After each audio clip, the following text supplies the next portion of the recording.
na área de psicologia da educação, o Piaget tem sido a nossa principal referência, historicamente. Então, o aparecimento do Vygotsky trouxe uma outra alternativa e o Piaget não é um autor que se preocupe particularmente com a escola, com o professor, com a intervenção pedagógica.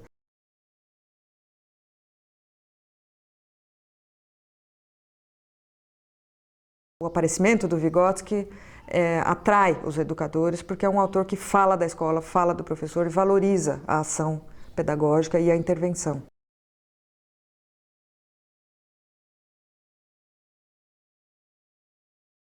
É um autor que valoriza muito a escola, valoriza muito o professor, a intervenção pedagógica, o papel desse educador na formação do sujeito, quer dizer, o sujeito que passa pela escola tem na escola uma instituição fundamental para a sua definição, para o seu funcionamento psíquico.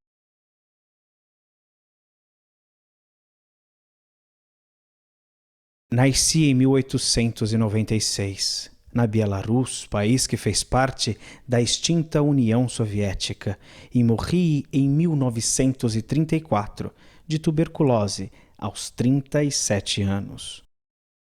Eu era membro de uma família com uma situação econômica bastante confortável e uma das mais cultas da cidade. Formei-me em Direito, trabalhei como professor e pesquisador nas áreas de psicologia, pedagogia, filosofia, literatura, deficiência física e mental. Com Leontiev e Luria, formei um grupo de jovens intelectuais da Rússia pós-revolução que buscavam uma nova psicologia. Embora minha produção não tenha sido um sistema explicativo completo, ela foi vasta. Escrevi cerca de 200 trabalhos científicos, que foram pontos de partida para inúmeros projetos de pesquisas posteriores. Os temas dessas publicações vão desde a neuropsicologia até a crítica literária, passando por deficiência, linguagem, psicologia e educação.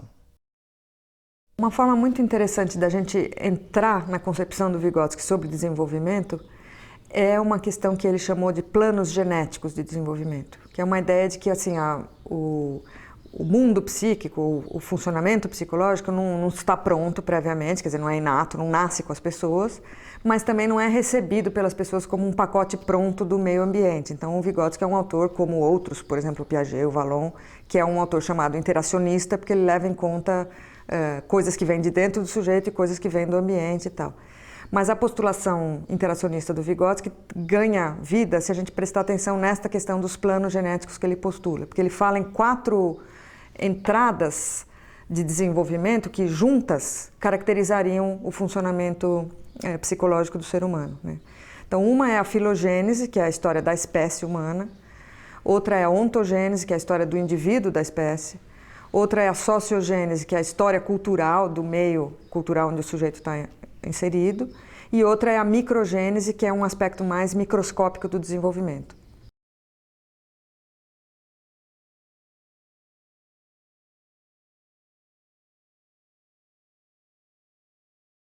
A filogênese diz respeito à história de uma espécie animal, né? Todas as espécies animais têm uma história própria.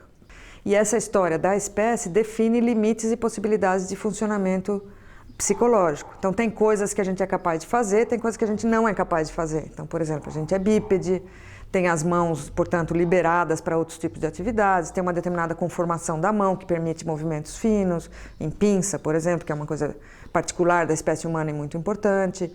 Tem a visão por 2 olhos, que é a visão binocular. Então, tem uma série de características do corpo humano, do organismo, que vão servir de fundamento para o funcionamento psicológico depois. E tem coisas, como eu falei, que a gente faz e tem coisas que a gente não faz. A gente anda, mas não voa, por exemplo, né? E uma das características muito importantes da espécie animal humana é a plasticidade do cérebro. A gente tem um cérebro que é extremamente flexível, ele se adapta a muitas circunstâncias diferentes, e isso está ligado ao fato de que a nossa espécie é a que é menos pronta ao nascer. Quer dizer, o membro da espécie humana é aquele que é menos pronto ao nascer. Então, porque a gente tem uma parte do desenvolvimento tão em aberto, é que também a gente tem um cérebro tão flexível, porque dependendo do que o ambiente fornecer, o cérebro vai se adaptando e vai funcionando de um determinado jeito.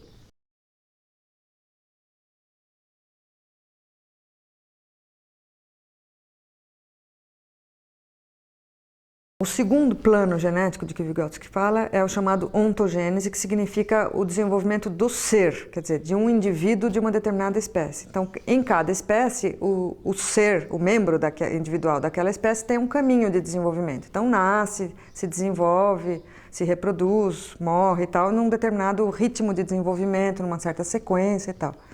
E este plano genético da ontogênese está muito fortemente ligado ao da filogênese, porque os dois são de natureza muito biológica, dizem respeito à pertinência do homem à espécie.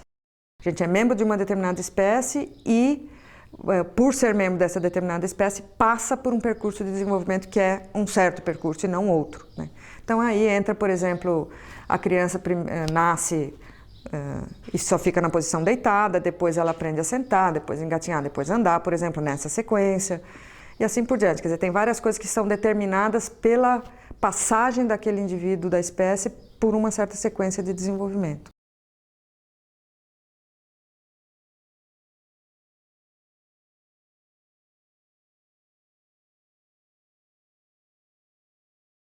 O terceiro plano genético postulado pelo Vygotsky é o chamado sociogênese ou história cultural, que é assim a história da cultura onde o sujeito está inserido. Mas não a história no sentido da história do Brasil, a história do mundo ocidental e tal, mas mais as formas de funcionamento cultural que interferem no funcionamento psicológico, ou que definem, de certa forma, o funcionamento psicológico. Então, essa questão da significação pela cultura tem dois aspectos. Uma que a cultura funciona como um alargador das potencialidades humanas, né?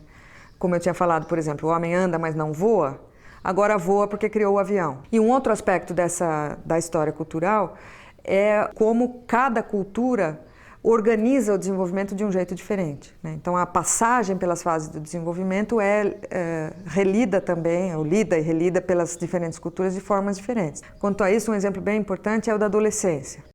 A puberdade é um fenômeno biológico. Todos os seres humanos passam pela puberdade, né? Amadurecem sexualmente, aparecem caracteres sexuais secundários, possibilita a reprodução, etc. Mas a puberdade é compreendida historicamente de formas diferentes em cada cultura. Então, o conceito de adolescência é um conceito cultural, embora esteja assentado sobre um conceito biológico que é a puberdade. Na nossa cultura, por exemplo, cada vez mais a adolescência é um período bastante estendido, né? Hoje ela é muito mais estendida do que ela era há 30 anos atrás. Hoje talvez uma menina de 9 anos esteja já preocupada em se arrumar, em ter namorado, não sei o quê, e ela pode morar com os pais até os 30 anos e ter uma relação de filha, de adolescente. Outro exemplo interessante é o da terceira idade, como categoria que a nossa cultura criou há muito pouco tempo. Quer dizer, a gente sempre teve o velho, sempre teve o idoso. Mas a categoria terceira idade, como uma categoria que tem produtos de mercado especiais para ela, tem atividades especiais, tem instituições que cuidam disso e tal, e que é consumido assim, é uma categoria claramente cultural. Ela não diz respeito ao envelhecimento do corpo da pessoa, ela diz respeito ao modo como a cultura olha o idoso.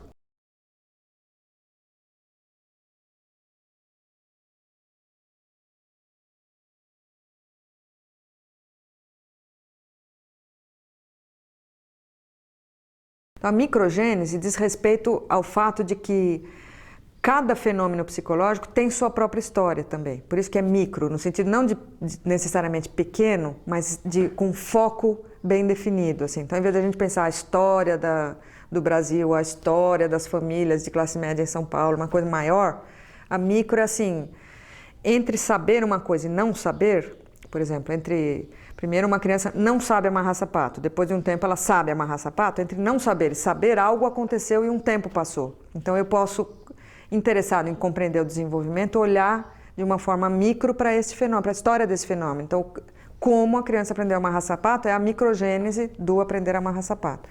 O que é bem interessante a respeito da microgênese é que eu diria que ela é a porta aberta dentro da teoria para o não determinismo. Porque a filogênese e a ontogênese, de certa forma, carregam um certo determinismo biológico, quer dizer, o sujeito está atrelado às possibilidades da sua espécie, do seu momento de desenvolvimento como ser daquela espécie e tal. Na sociogênese tem uma certa tinta determinista em termos culturais, quer dizer, a cultura está definindo por onde você pode se desenvolver, né? Está dando também limites e possibilidades históricos de desenvolvimento.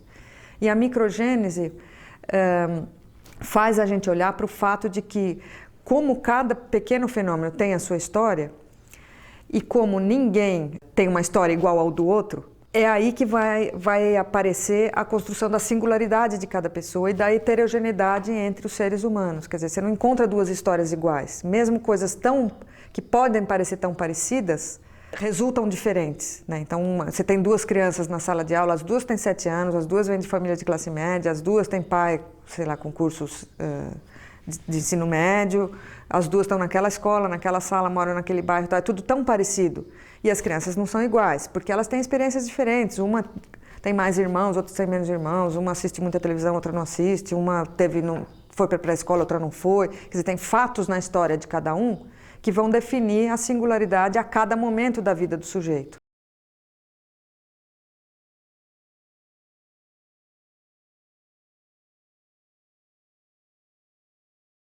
A invenção e o uso dos signos como meios auxiliares para solucionar um dado problema psicológico, tais como lembrar, comparar, relatar, escolher, é análoga à invenção e o uso de instrumentos, só que agora no campo psicológico.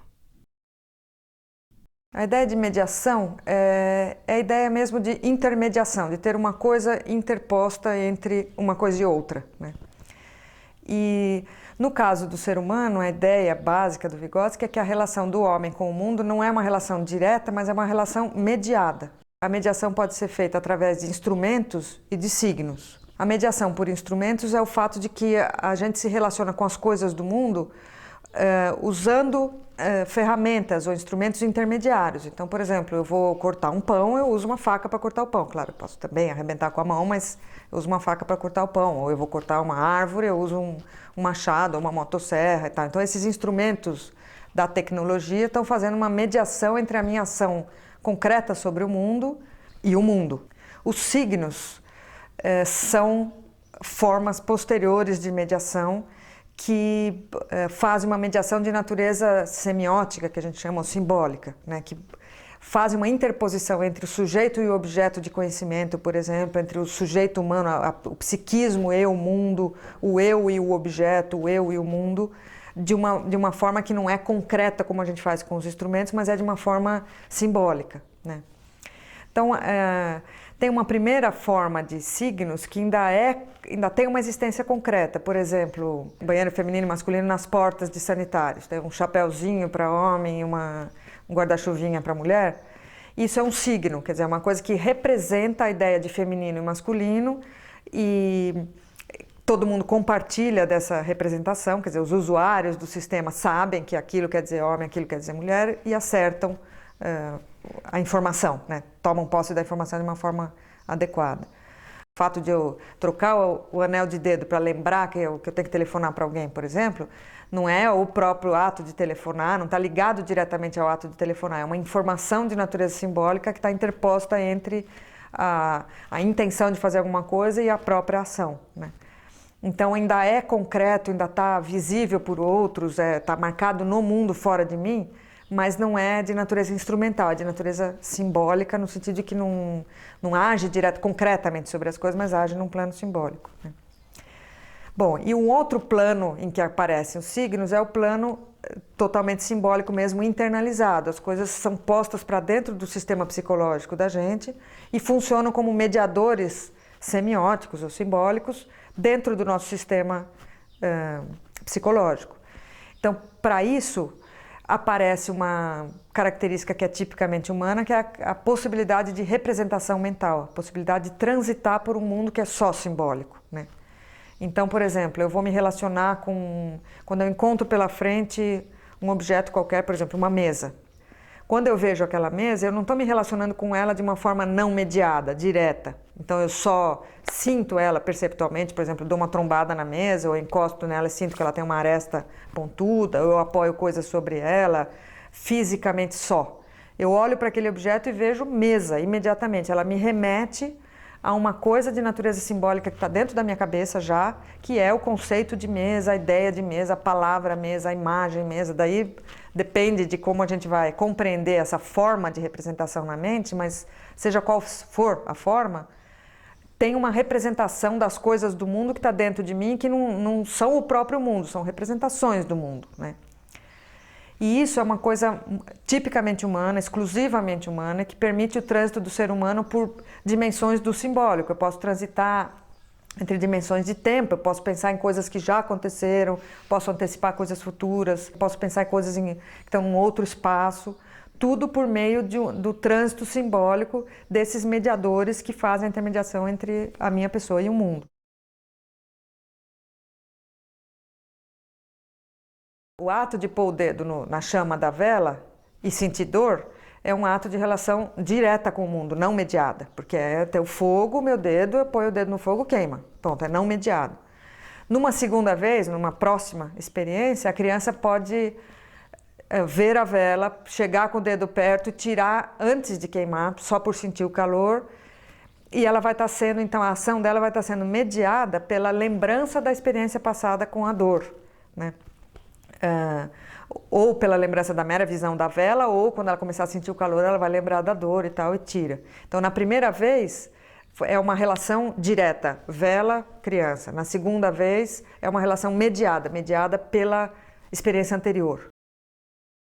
A mãe que chega e fala, não põe a mão na vela porque queima, e a criança não põe, obedecendo a mãe, ela tem uma ação, uma relação mediada entre ela e a chama da vela, mas não foi mediada pela própria experiência, pela dor sentida efetivamente, mas pela informação que ela recebeu de uma outra pessoa, né? E isso é uma coisa que, em termos educacionais, é extremamente importante. Quer dizer, grande parte da ação do homem no mundo é mediada pela experiência dos outros, né? Não, a gente não precisa viver tudo de primeira mão. Isso é essencial para os processos de crescimento histórico, de desenvolvimento histórico, senão cada ser humano estaria começando tudo do zero.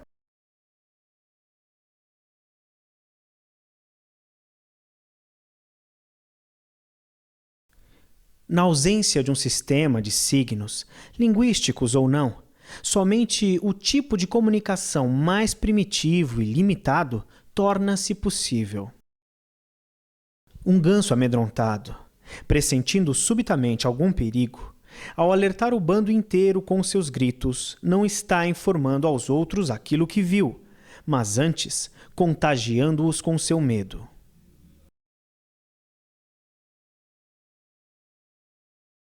São construídos culturalmente, quer dizer, não é que o sujeito inventa signos por si próprio, ele desenvolve a capacidade de representação simbólica inserido numa cultura que fornece para ele material para ele desenvolver esse campo do simbólico. E o principal lugar cultural onde isso acontece é na língua.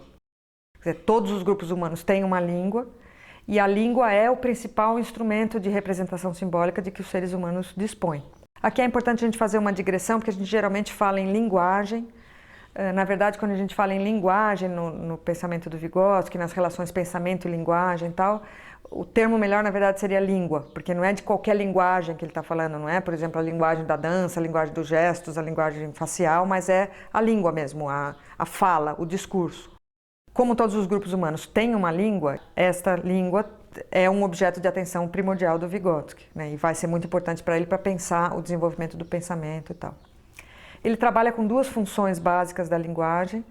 A primeira função é a função de comunicação, quer dizer, as pessoas primeiramente desenvolveram a língua para se comunicar, para resolver problemas de comunicação.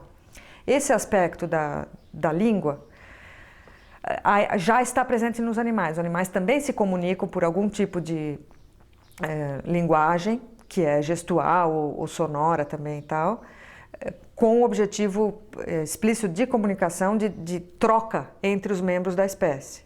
É assim que para o ser humano também a linguagem nasce. Quer dizer, ela nasce como forma de comunicação. Então o bebê, a primeira coisa que ele faz é chorar. O primeiro ato de língua dele é chorar, ou de linguagem, né? É chorar. E isso tem uma função comunicativa, ele não tem uma pretensão de transmissão de uma informação muito precisa, muito amarrada, muito conceitual, nem seria possível. Uma segunda função da linguagem, que vai aparecer mais tarde no desenvolvimento, é o que o Vygotsky chama de pensamento generalizante, que é onde a língua encaixa com o pensamento. Quer dizer, é nesta segunda função que a relação pensamento-linguagem é muito forte, né? Que é assim, o fato de que o uso da linguagem implica uma compreensão generalizada do mundo. Quer dizer, ao nomear alguma coisa, eu estou realizando um ato de classificação.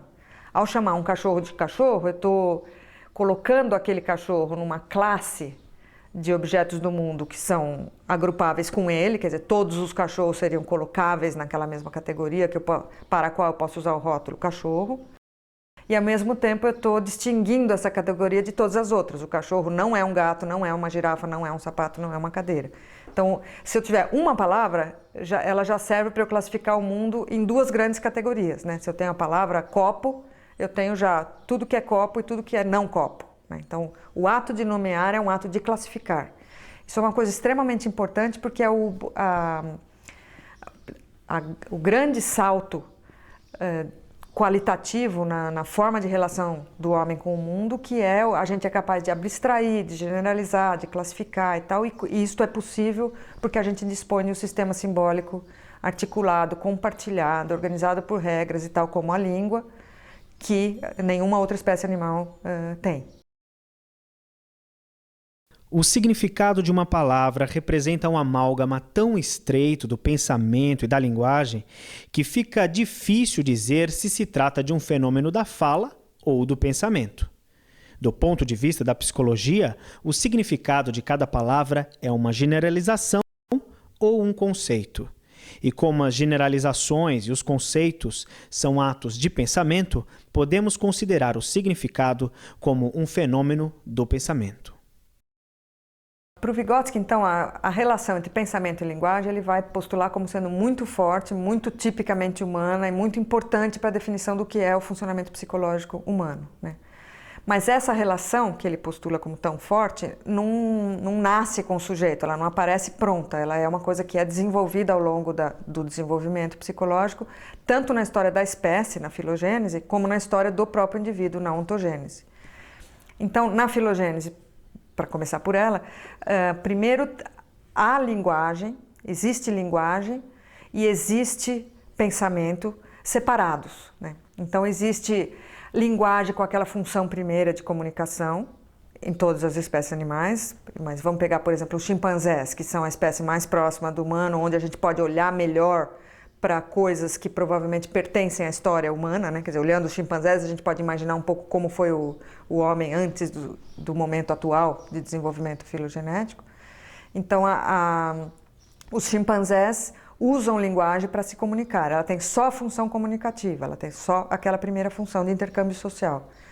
Tem comunicação ali, tem gestos, tem expressões faciais, tem sons e tal. Só a linguagem separada. E tem alguma coisa que a gente poderia chamar primórdio de pensamento já, que é o que é chamado na psicologia de inteligência prática.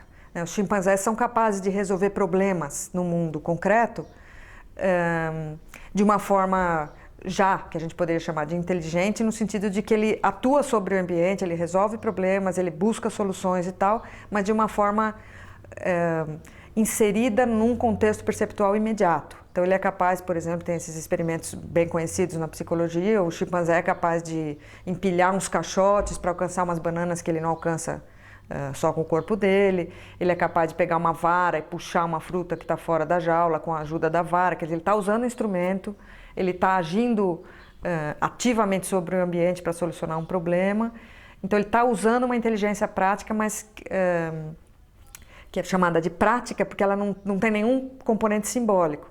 Então, por exemplo, o chimpanzé, se ele não tiver a banana e a vara no mesmo campo visual, ele já não resolve o problema. Ele não é capaz de imaginar que ele precisa, para alcançar daquela banana, ele precisa mais do que o próprio corpo, então ele vai à busca de uma solução. Ele não é capaz de fazer isso. Então, isso é um indicador de que ele não está funcionando num plano simbólico, ele está funcionando num plano só concreto. Na criança pequena, no bebê pequeno, também aparece isso, quer dizer, aparece a comunicação com fins de intercâmbio social, através de choro, gestual, outros tipos de sons, expressões faciais e tal. E aparece a construção de uma inteligência prática similar à do chimpanzé. A criança pré-linguística, antes da aquisição da linguagem, tem uma ação no mundo parecida com o que o chimpanzé tem mesmo. Ela é capaz de pegar um banquinho para alcançar um brinquedo que ela não alcança sozinha, ela é capaz de procurar uma bola que caiu atrás do sofá, ela é capaz de usar uma coisa para puxar outra, quer dizer, ela age inteligentemente, vamos dizer, no ambiente, resolvendo problemas, usando instrumentos e tal, num plano concreto, sem mediação simbólica, né? Então, tanto na história da espécie como na história da criança, há um momento em que existe linguagem com esta função primeira de intercâmbio social e existe pensamento ou primórdios de pensamento, que seria essa inteligência prática. Num determinado momento do desenvolvimento, essas duas potencialidades se unem e daí pensamento e linguagem se atrelam e não se desatrelam mais e vão representar uma parte substancial do funcionamento psicológico humano, né? Então, na história da espécie, isso aconteceu num determinado momento do desenvolvimento da espécie, que na verdade significa o ingresso da espécie humana na espécie humana propriamente, né? Quer dizer, no momento que nasce a espécie humana, que é um momento, claro que espalhado ao longo de milhares de anos aí, mas o homem passa a ser capaz de se comunicar pela linguagem como um sistema articulado e tal, e a inteligência dele então passa a ser uma inteligência abstrata. Ele pode funcionar em planos simbólicos, como a gente estava falando antes. Ele passa a ser capaz de circular por momentos e espaços ausentes do espaço atual, perceptual presente. Ele pode ser capaz de imaginar, inventar, criar, recuperar coisas que aconteceram no passado e tal. Então ele tem uma inteligência, ele passa a ter uma inteligência, um pensamento de natureza simbólica. E isso é permitido pela linguagem, inicialmente por aquela função segunda da linguagem, que é a de pensamento generalizante, mas também por várias outras características da linguagem que a gente pode imaginar. Por exemplo, o fato de a gente ter verbos do presente, passado e futuro permite que a gente transite pelo tempo em termos simbólicos, né?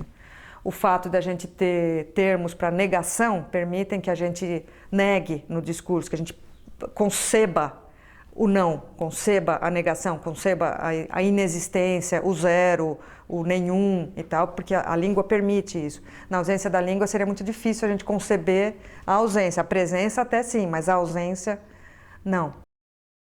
A relação entre o pensamento e a palavra é um movimento contínuo de vai e vem do pensamento para a palavra e vice-versa. O pensamento não é simplesmente expresso em palavras. É por meio delas que ele passa a existir. Como é que eu faço então? Eu vou pegar aquela primeira, segunda direita. Aí eu faço a volta na praça. Subo. Não. Eu pego por ali, né? Aí eu faço aquela volta. Bom, tá legal. A língua é uma coisa que está fora da pessoa inicialmente, quer dizer, quando a criança nasce, ela nasce num meio falante já, que já tem uma língua e que ela vai se apropriar dessa língua ao longo do seu desenvolvimento. Então esse é um movimento que vai acontecer de fora para dentro. Então para o Vygotsky, o primeiro uso da linguagem é o que ele chama de fala socializada, quer dizer, é a fala da criança com os outros, para os outros, só do lado de fora dela, como se fosse com essa função comunicativa inicial. Então é na interface dela com o outro que a língua aparece primeiro.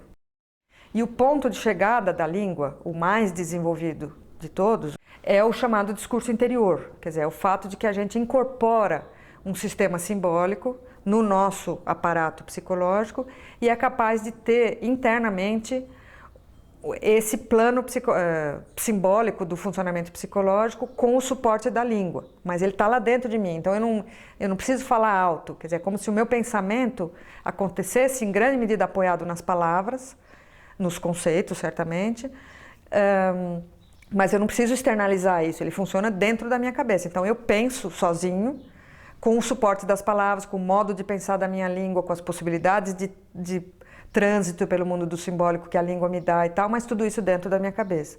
Então as coisas começam do lado de fora e acabam internalizadas, né?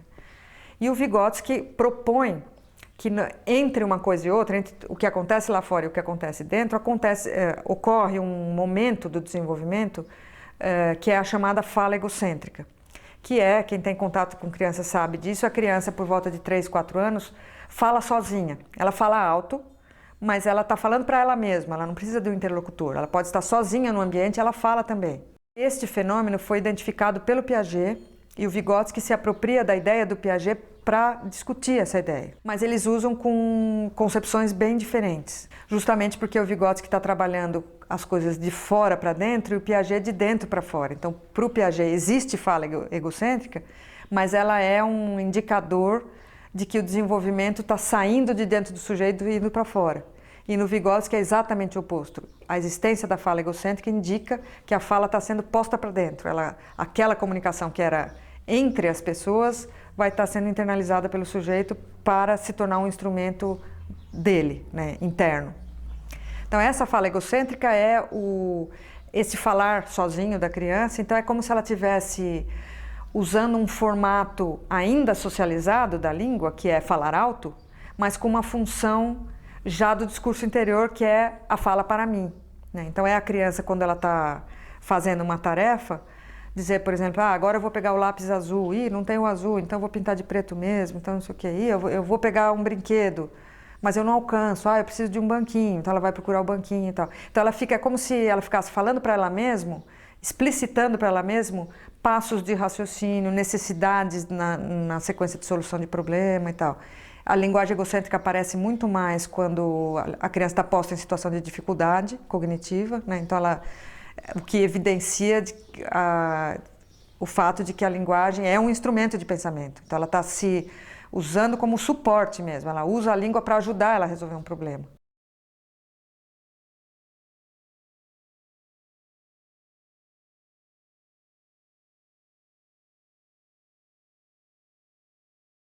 As relações entre desenvolvimento e aprendizagem são um aspecto bem importante da teoria do Vygotsky, porque ele trabalha muito nesta área de psicologia ligada à educação e tal, e por causa de um postulado básico da teoria dele, que é o fato de que o desenvolvimento se daria de fora para dentro, né? O desenvolvimento humano, por causa da importância da cultura, por causa da importância da imersão do sujeito num mundo humano em volta dele e tal, a ideia de que o desenvolvimento se dá de fora para dentro é tão importante para ele e, portanto, a aprendizagem aparece como uma coisa extremamente importante na definição dos rumos do desenvolvimento, né?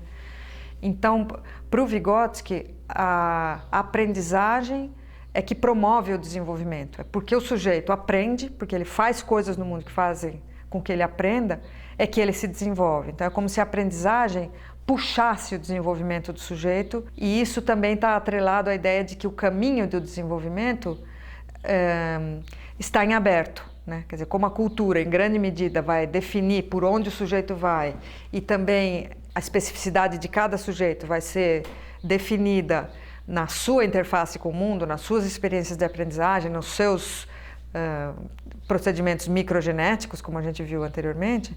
Então, o fato de aprender é que vai definir por onde o desenvolvimento vai se dar, né? É interessante a gente pensar que este é um ponto bem forte de contraponto entre o Vygotsky e o Piaget, porque para o Piaget, como o desenvolvimento se dá mais de dentro para fora, tem um motor endógeno de desenvolvimento que impulsionaria o desenvolvimento psicológico, para o Piaget esse movimento é o oposto, quer dizer, por desenvolver-se é que o sujeito pode aprender, né? Então ele aprende porque ele está em determinado estágio de desenvolvimento. E para o Vygotsky é mais ao contrário, que ele se desenvolve porque ele aprende. Cachorro verdadeiro. Seu amigo, cachorro. Au! Yes. Agora, vamos ver se um maior e o outro do mesmo tamanho. É um amigo.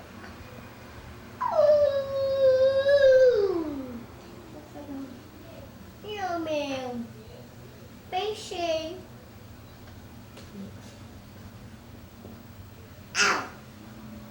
Uma atividade interessante da gente focar com relação a isso é o brinquedo, a brincadeira ou o jogo simbólico, como é chamado, ou o jogo de papéis, que é a brincadeira de faz de conta. E este jogo de papéis, para o Vygotsky, é muito importante como um lugar de desenvolvimento, exatamente por causa dessa relação entre desenvolvimento e aprendizagem. Na brincadeira, no jogo de papéis, a criança está, ao mesmo tempo, transitando pelo mundo do imaginário, porque ela é a professora, claro que ela não é uma professora de verdade, ela está brincando de ser professora, então é imaginário, né? Mas ao mesmo tempo está regido por regras, né? Se ela vai brincar de escolinha, ela está restrita pelas regras de funcionamento de uma escola, seja a escola verdadeira ou a escola imaginária da criança, mas tem regras, não pode ser qualquer coisa, né? Então a imposição de regras é uma imposição que vem do funcionamento da cultura, justamente como os jogos de papéis, os jogos simbólicos, o jogo de faz de conta, ele é uma mímica, vamos dizer, das atividades do mundo adulto. Ele traz para dentro do mundo da criança as regras de funcionamento do mundo adulto. Então é um jeito de realizar uma atividade tipicamente infantil, que envolve a aprendizagem e promove desenvolvimento. Quer dizer, é como se a criança fosse puxada para diante daquilo que ela é capaz de fazer como criança no momento da brincadeira. Então ela se aproxima do papel de mãe e ela, claro, não é mãe na vida cotidiana dela. No brinquedo, a criança se relaciona com o significado das coisas e não com os próprios objetos. Por exemplo, ela pode pegar um toquinho de madeira e fingir que é um carrinho. Então ela está se relacionando com o significado de carro e não com o objeto toco de madeira. Então isso também promove para ela um descolamento do mundo perceptual imediato e faz com que ela se relacione com o mundo dos significados. Então também ajuda ela a entrar nesse trânsito do mundo simbólico, das representações, da língua e das relações daí entre pensamento e linguagem, etc. Então o brinquedo é um bom exemplo de como atividades realizadas do lado de fora, que constituem aprendizagem, promovem o desenvolvimento num caminho tipicamente humano definido por um percurso que está atrelado à cultura. Desenhar e brincar deveriam ser estágios preparatórios para o desenvolvimento da linguagem escrita das crianças. Os educadores devem organizar todas essas ações e todo o complexo processo de transição de um tipo de linguagem para outro. Devem acompanhar esse processo através de seus momentos críticos, até o ponto da descoberta de que se pode desenhar não somente objetos, mas também a fala.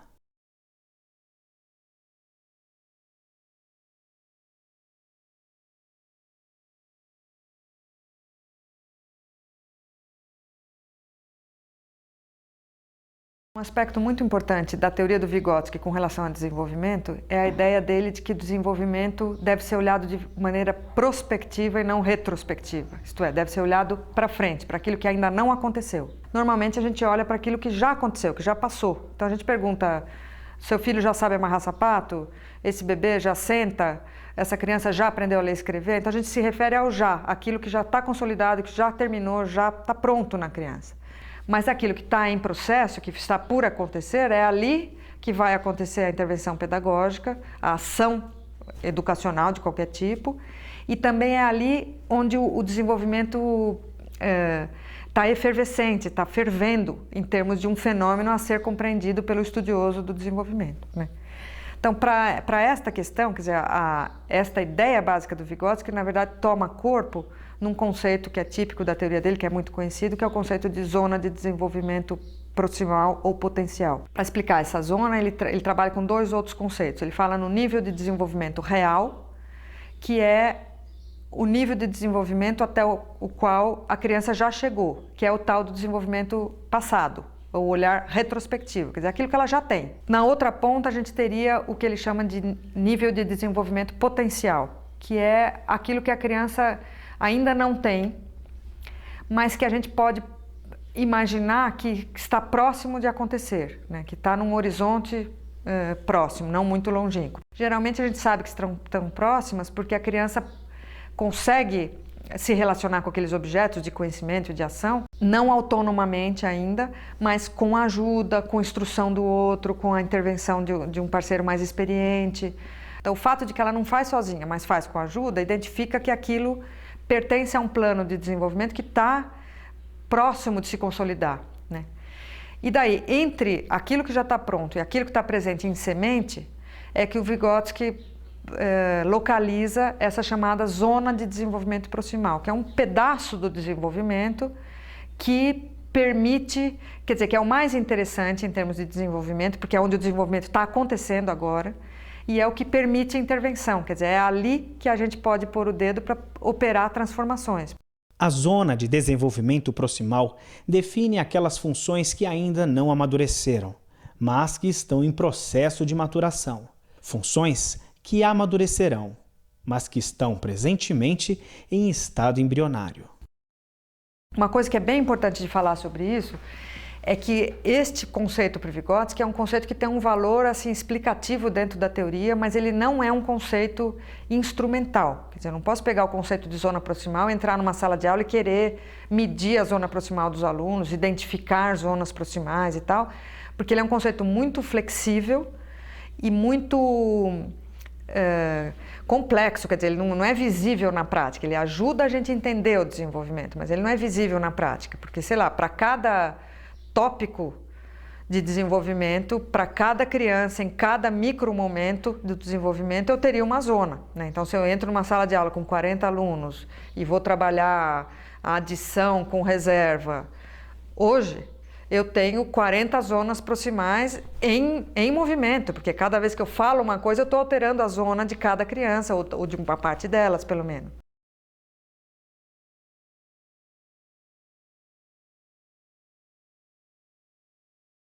Um aspecto muito peculiar assim, da teoria do Vygotsky, muito central nas concepções dele sobre desenvolvimento, aprendizagem e tal, é a importância da intervenção das outras pessoas no desenvolvimento de cada sujeito. Então aqui entra uma coisa bem importante para o Vygotsky, que é assim, a importância desse mundo humano, dessa cultura, do outro social e tal, mas não em termos de um ambiente onde o sujeito está simplesmente imerso, né? Não é como se fosse um caldo onde a gente tivesse posto lá dentro e passivamente fosse absorvendo informações do ambiente. Ele coloca uma posição muito ativa, primeiro, para o próprio sujeito, quer dizer, ele está se relacionando com um mundo de informações, significados, modos de ser, rumos de desenvolvimento e tal, onde ele também age, né? Ele não é um ser passivo que recebe passivamente a informação do mundo, mas a cada momento da história dele, ele é um sujeito pleno que retroage, que age sobre o ambiente, que dialoga, que impõe significados, que traz a sua subjetividade, seu modo de ver o mundo, a sua própria história, na relação com aquela situação de aprendizagem que promoverá desenvolvimento, né? E, além disso, a influência do ambiente também não está se dando de uma forma só por imersão, quer dizer, o sujeito não absorve informações do ambiente de um ambiente que é passivo.